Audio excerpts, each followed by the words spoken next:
प्रणिती शिंदेंना ही सवय झाली अलीकडे, जे काय काय होत नाही ते भाजपमुळे होत नाही, आणि काही झालं तर पटकन श्रेयासाठी त्याच्यावर स्टेटमेंट करायचे.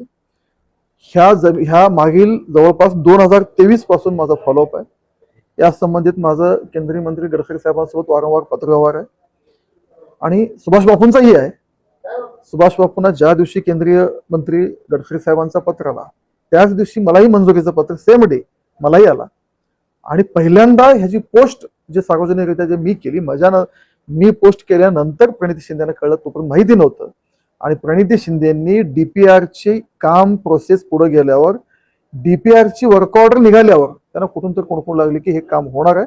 तुम्ही बघितलं तर डेट तुमच्या लक्षात येईल की डीपीआरच्या वर्क ऑर्डर झाल्यानंतर प्रणिती शिंदेचं निवेदन गडकरी साहेबांनी दिलंय. त्यामुळं श्रेयवादासाठी प्रणिती शिंदे धडपडत आहेत, आम्ही बिलकुल नाही. माननीय आमदार बापू असतील, मी असतील, आम्ही दोघांनाही हा प्रश्न लावून धरला, वारंवार विनंती केली, आणि आमच्या मागणीला यश आलं. आणि हे जर खरं यश कोणाचं असेल तर गडकरी साहेबांनी हे आमच्यासाठी, या जिल्ह्यासाठी केलंय. गडकरी साहेबांचे विशेष आभार मानतो.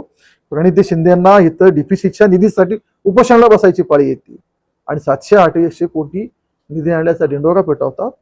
त्यांना कधीतरी मतदारसंघात येऊन, म्हणजे महिन्याला 2 महिन्याला सोलापूरला येण्यापेक्षा रोज जर असले असते, पाठपुरावा केले असते, तर माझी पोस्ट, माझी बातमी झाल्यानंतर त्यांना कळायची वेळ आली नसती. त्यामुळं मला असं वाटतं की प्रणिती शिंदेच्या बोलण्याकडे आपण दुर्लक्ष करावं.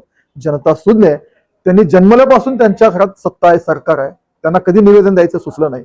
आणि आता भाजप सरकार, मोदी सरकार, देवेंद्रजींच्या नेतृत्वाखाली जे विकास कामं होतात त्याचे ते श्रेय घेण्याचा